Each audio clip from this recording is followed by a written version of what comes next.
But I do agree with you, it's a little bit on the long side, but we work with what we can. I think the main thing here is that investors still now have a schedule, and they know that the money is coming towards them. So I think those are the two results we wanted to achieve. Even these sort of smaller equity investments, they always look bad because, like you said, then the investors will ask you, well, you don't want to sue yourself or you're too close to the company. So definitely, I think from that end, we won't be listing. Despite regulator, we won't be listing any related party companies in the future. It's good to note that it is not a money back immediately button anyway. There's a certain process, there's certain, if you go through the legal route, certain timeline associated with it. So it's really a decision you don't want to take easily. So if we look at now, DFI started having issues 6 months ago right away. So it sounds like a long time, but we could have pulled the trigger right away then. Said like, guys, buybacks are overdue. Give us the book. You are done. I'm doubtful if by today we would have achieved a better result than what we have already. So out of 2 million, 1.5 million have come, and another 500,000 is on the way that they're working on. So it's a question mark, and it's a balancing act. And personally, I'm always in favor of finding a solution where the money comes without legal action, as long as the loan originator or the management is cooperative and we don't perceive any foul play. So it's definitely one of those things where we need to focus on as well to make it run smoother, because we see it a lot, and there's no denying it. People feel Auto Invest is not working optimally, and that's something that should be fixed.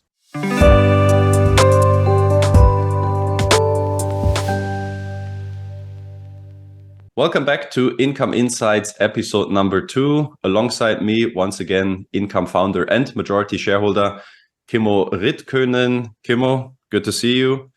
How are you doing today? Good. Yeah, we're good. Good to see you, Denny. Happy to do the second episode. Yeah, let's jump right into it. I was thinking what we could discuss today. And so firstly, I would like to pick up again 2 topics, which we have discussed also in the previous episode, which are Vivus on one side and ClickCash on the other side. So 2 lenders where we've seen some recent developments. So let's go a bit more into detail here. And afterwards, we can discuss some Auto Invest related things, which was requested also in the Telegram chat.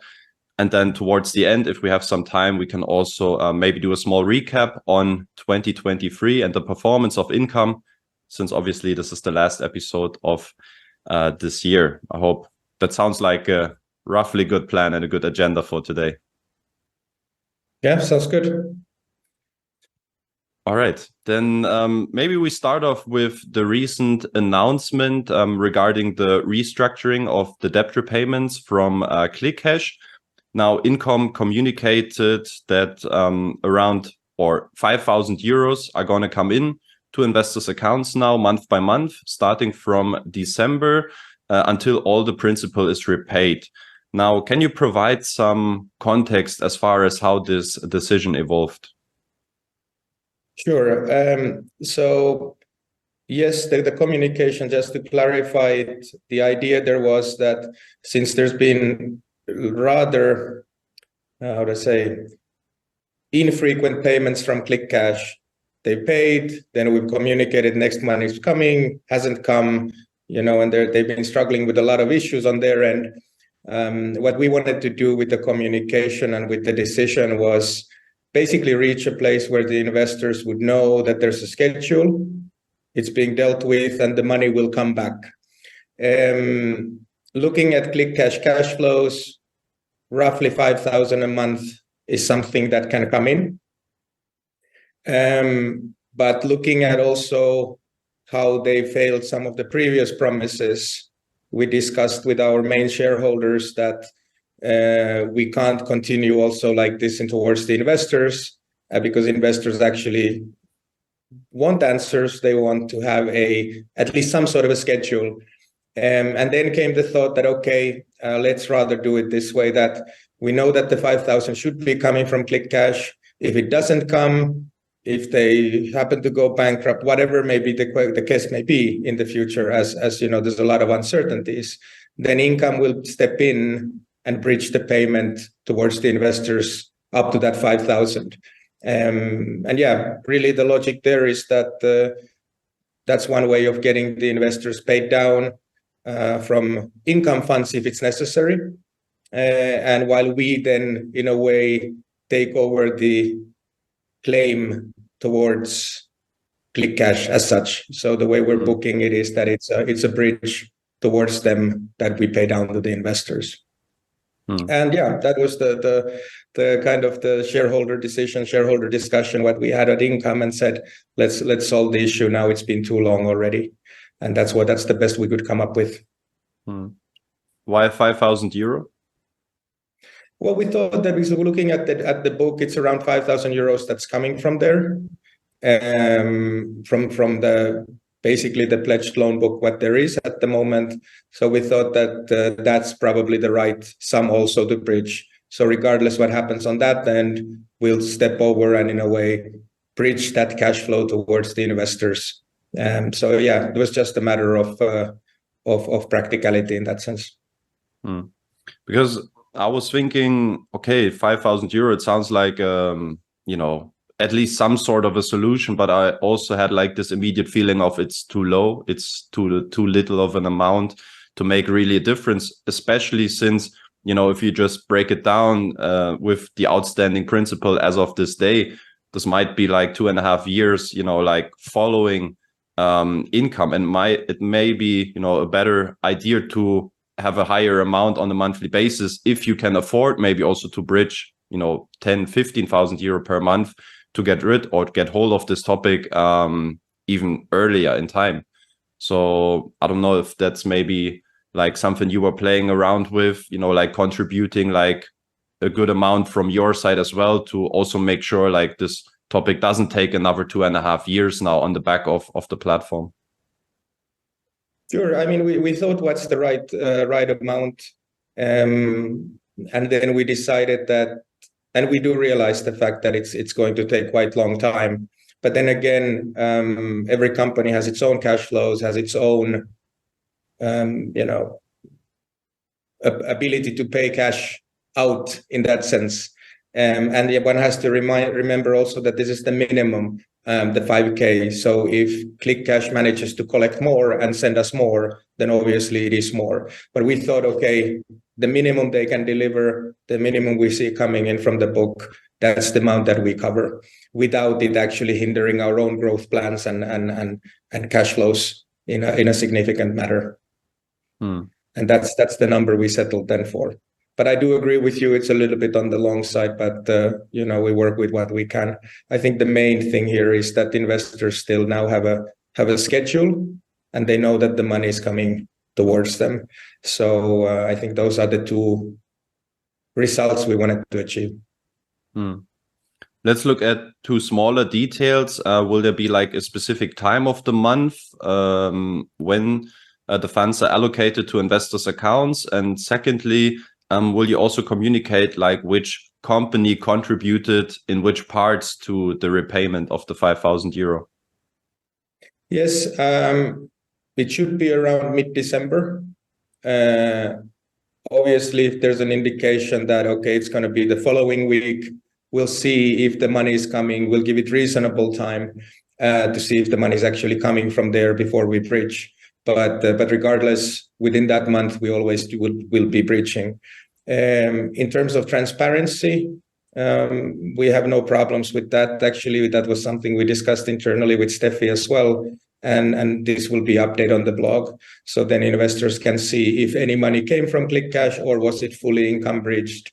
We will be sharing that on the blog post that we have on the website. Okay.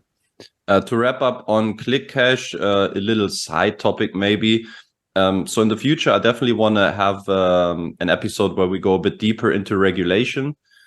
And one aspect here where we maybe can have a little teaser already now is a conflict of interest, because obviously it's well aware, or investors should be aware, it was always openly communicated that you're an equity investor on ClickCash yourself. And now comes along the topic of conflict of interest. I was wondering what's your maybe general view on conflict of interest? And also, you don't have to be regulated to have a policy like this in place. Often, regulation comes with certain rules regarding conflict of interest. Now, since you're not regulated yet, would you consider maybe implementing a policy like this then also for the future? Because from the outside, it always doesn't look too good when some strings are attached like this. It's a fair question. And just for those listeners who are maybe not so familiar with the history of ClickCash, yes, I was there, or I am there, an equity investor as well, early stage. It was founded by some of the people from one of the previous company. I knew the team as such, and when they were raising their first round, I put in some, can't remember how much, but let's say 100, 200,000 euros. As part of my, let's call it, startup investments that I've done in smaller amounts to different startups. And then that was way before Income actually even started. And then when Income started, they asked for a listing. They said, okay, can we work? We did the same due deal. We did everything as we would do with anyone else. And we decided, okay, let's list them. Now, and at that point also, and on the website, it was communicated that there is a shared equity interest in the company. So nothing was hidden from that end. So that's the background story of how I ended up with an equity investment there as a passive equity investor. Now, going forward, there's two elements of it. One is, like you said, it's the policy itself. Should we have a policy of conflicting interests, or is it something that is pushed down by the regulators towards us? I think yes to both questions in that sense. Not necessarily, because if you look at it from the non-regulator side, there's no such need for it, as long as there's not I would say, an element of control involved with the shareholding.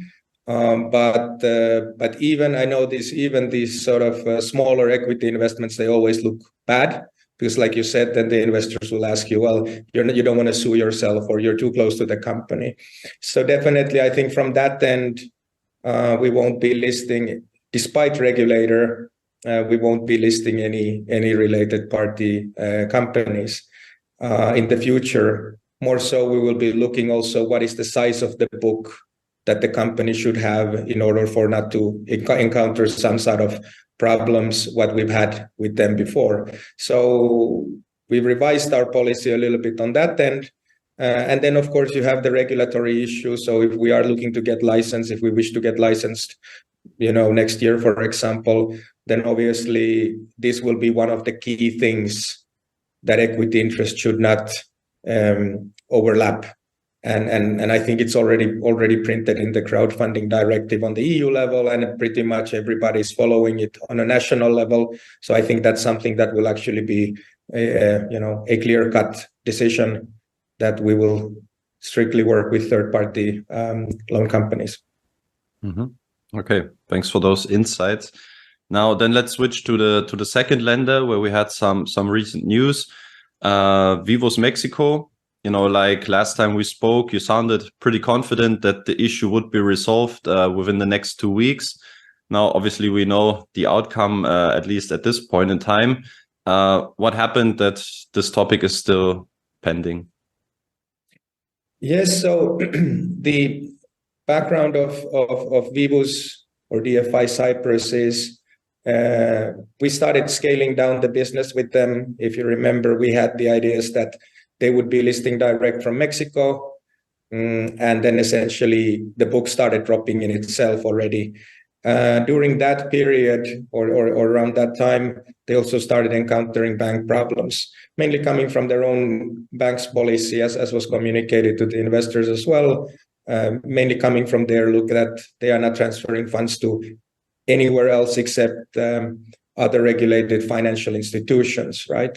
So they encountered bank problems with that. We shared with the documentation, but obviously, I mean, the setup, what is income, how does it work, everything, but they stuck to their own internal policy in that sense. So just to put the let's call it the record straight in that sense, when we started with them, the idea that we'll transition direct to Mexican loans, their outstanding balance was around 2 million. It's now been 6 months, right, since that one, and money has been flowing back to investors. Quite recently, still relatively recently in October, there was around 500,000 coming from them as well. So now we're talking about the last 553,000, how to get that back home. And they did a test transfer using some alternative site transferring services, but they couldn't get that also working with their own bank. So the latest development there is that we shared the communication also from them to our investors, where they said 3 to 5 days. They expect the problem to be solved very fast, and hopefully so. I think from their end is they've been paying down all the time significantly.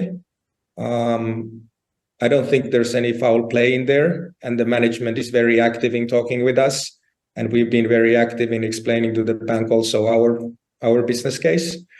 So I expect it to be resolved. I don't have a very good timeline other than what they've communicated, the 3 to 5 days. So let's hope that sticks. If it doesn't stick, then we hope them to give us another one. But I'm still very confident that those funds are coming home to the investors as they should. I see there's no risk, but I wouldn't say I see any red flags other than the issues that they've had with the transfers. Obviously, this goes a long way back. The issues with the transfers, with, temporarily, it seems like there is some cash flow coming in. Has it always been the same issue? Because for me, it's, from the outside looking at it, you might understand, okay, maybe there is new policies in place which hinder to transfer funds. Obviously, it has been very inconsistent in a way in the past. So I'm not sure if it has always been the same issue, why eventually there is some funds coming through, why there is not at a certain time. Now, the past weeks, we're basically on hold, we're waiting for a final solution. And why hasn't there been an early approach to, let's say, find alternative routes and ways to transfer the funds? Yeah, I mean, when we, for example, when the first, just as an example how the banks work, when there was the first problems came, they were transferring us first funds totally normally, no problem. Then bank problems came. We gave them a whole stack of our documentation explaining what is the setup, how are the assignments working, all of that stuff, so that the bank would understand how the crowdfunding itself works. They released all the payments after that while they are reviewing it.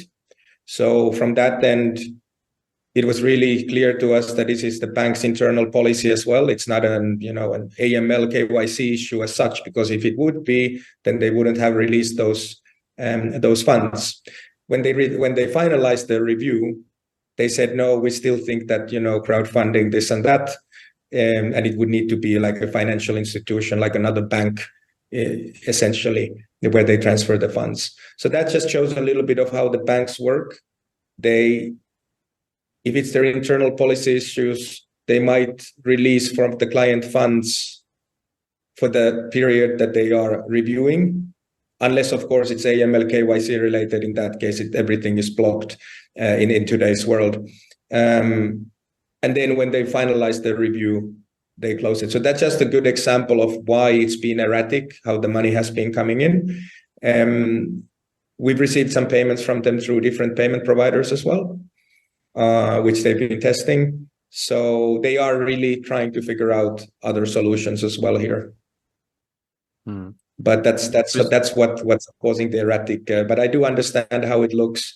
But it's really maybe if you're not dealing with banks on a daily basis or money transfer companies, the amount of documentation you need today to submit to them in order to open an account, in order to process transfers, it's amazingly a lot compared to, like, when you do your normal SEPA transfer within EU. If I send you money, you send me money, or you send your friends money, it goes in seconds. Banks generally don't ask anything while it's in the EU banking network. But the moment the bigger sums come, the moment something is involved like crowdfunding, anything where they might perceive a risk, then the stack of documentation and the time to review just extends. Do you fear, like, since this topic is like now after ClickCash, now the next one where it seems like income seems a bit like out of control, how the situation, you know, goes. And, you know, when you read, let's say, the narratives of, you know, some investors, you know, fearing there's a kind of a conspiracy in the background or something is, you know, in a very bad shape. Ultimately, it leaves, you know, I think kind of a bad impression on the marketplace, not being able to really force hands and not, you know, making sure that lenders are honoring their buyback obligations as they should. Do you feel like this kind of leaves a lasting damage for the reputation of the marketplace? Honestly, I don't think so. I think that, for example, once Vivus finally makes the final payments and all the loans are closed, all the conspiracy theorists will say, oh, well, maybe I was wrong. There was no conspiracy. So that problem will sort itself out. In terms of if you're looking at income or if you're looking at the other players, the large players or the market, everyone has experienced cases where it gets difficult for whatever reason to actually get the funds back. So, and in many cases, funds are lost as well, right? As we've seen in the past. I've been party to that happening as well on other platforms. So, provided we will get Vivus payment full, that problem is sorted. Money came, nobody lost money. Provided that ClickCash goes now as has been communicated, nobody lost any money. I think there will be no damage, because then we still don't have any losses on the platform as such to investor principal, which is something else what we can see that every other platform has had pretty much. So when dealing with loans, dealing with big money transfers, regulated entities, I think, and crowdfunding, I think there's always a little chance of loss. But so far, I think we've also managed to avoid, and we don't see, for example, DFI not paying. There's no indication. I think they're really genuinely trying. So yeah, once those two things are sorted, I don't think there's any reputational damage. Well, I think the loss side of funds that you mentioned, I mean, it's a fair argument, but at the same time, you know, maybe certain investors really rely on a good cash flow and they want to, you know, like have their money back in time. And obviously, since this is a situation being, you know, pending for several months, you know, it's maybe like, okay, maybe income is not as liquid, as reliable as I hope to.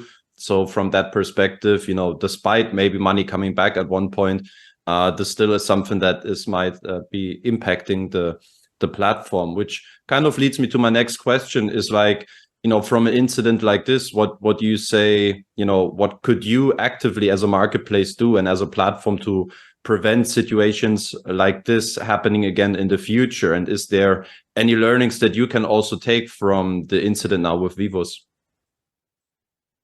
Well, Vivus is a difficult one in that sense, because the extent of the delays has been quite surprising.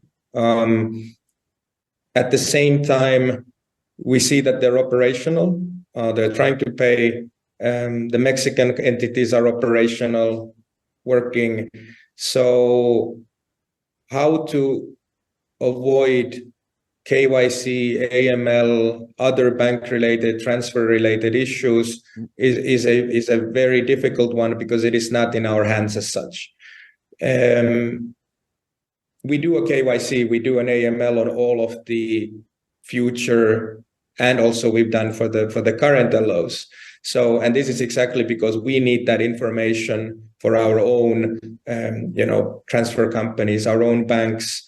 We need to have all the information. Who are the ultimate beneficial owners? Where's the money coming from? So we request all of that during the onboarding process. And if they don't clear it, we don't deal with them, right? So in that sense, we do what we can on the KYC side to make sure that everything is right. And that should already mitigate a lot of these transfer problems. But when it's outside your control, it's very difficult to improve the process.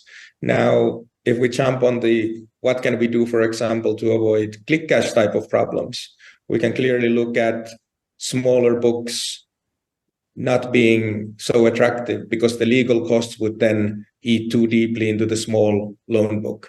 So we can say that rather we would try to aim with all the LOs at a minimum of 2 million euros, for example, as a loan book side, preferably 5. And then adjust the risk in that sense. Maybe one last question that ties in already towards the end of your answer now, but just to wrap it up, I was wondering, I was re-listening to a conversation we had about a year ago when I visited your office in Tallinn, and it seems to me like you're always very hesitant forcing, let's say, legal action. So you would rather, find a dialogue and, a common sense with the lender instead of escalating things. Now, I was wondering, how do you balance this approach, at the expense of investors maybe feeling like income is maybe a bit too soft, things are out of control, and making sure like the promise you make and that you give and the quality and the standards you have as a company, that they are still like holding up to investors' expectations, while at the same time having this, let's say, very much more softer approach of finding solution with lenders? How do you balance this? Yeah, I mean, yeah, it's a good question. I think the softness is always perceived, right? Because investors obviously are not party to the discussions as well. What we're having with them, what's the tone of the discussions, and so forth. I guess it all boils down to really trying to figure out what is the best outcome for the investor, for everyone to get their money home. Legal processes, saying pulling the trigger as such, is always a decision you should take seriously. I think we've seen on other platforms as well that if something goes wrong, also they are hesitant to pull the trigger at the first stages as long as cash is flowing. And I think it all comes, like with us, it all comes from the question that once you pull the trigger and you say, okay, we go after the loan book, there will be a significant delay before, taking over the loan book, transferring it to a backup servicer, and then essentially collecting money back from there to the investor. In a case where the loan originator would be hostile, for example. So it's good to note that it is not a money back immediately button anyway. There's a certain process, there's certain, if you go through the legal route, certain timeline associated with it. So it's really a decision you don't want to take easily, personally also, only if we see that no money is moving. So if we look at now, DFI started having issues 6 months ago right away. So sounds like a long time, but we could have pulled the trigger right away then, said like, guys, buybacks are overdue, give us the book, you are done. I'm doubtful if by today we would have achieved a better result than what we have already. So out of 2 million, 1.5 million have come actually factual money, and another 500,000 is on the way that they're working on. So it's a question mark and it's a balancing act. And personally, I'm always in favor of finding a solution where the money comes without legal action, as long as the loan originator or the management is cooperative. And we don't perceive any foul play. But it's good to have one maybe last note where it comes good to have the pledges or have the assignments and have the collateral, is that it acts as a very nice leverage in those discussions, because they know that you can pull the gun to their head and pull the trigger if things go south. So it forces compliance also. Let's switch to one topic that was requested recently in the Telegram chat. The auto invest feature at times doesn't seem to work properly. Maybe you can talk about what the allocation logic is with the auto invest when it is triggered, and if it's, you know, something technically wrong with the AI, or is it something more like due to the low supply of loans on the platform? Yeah, it's a good one. The main problem for the auto invest today is there's very little loans on the platform. So we're working with a due diligence with ITF at the moment, which at early stage now, or let's say medium stage where we are, looks very good. We'll probably be able to drop their junior share a little bit, increase their advance rate, and then they promised also that they will be able to list more. So hopefully supply gets fixed, but that's one of the main things at the moment. There's very little supply, and some of the Telegram community members also they pick up the loans on a manual level. So when they see a batch coming, the information is shared on Telegram, and then people go and pick up the loans manually.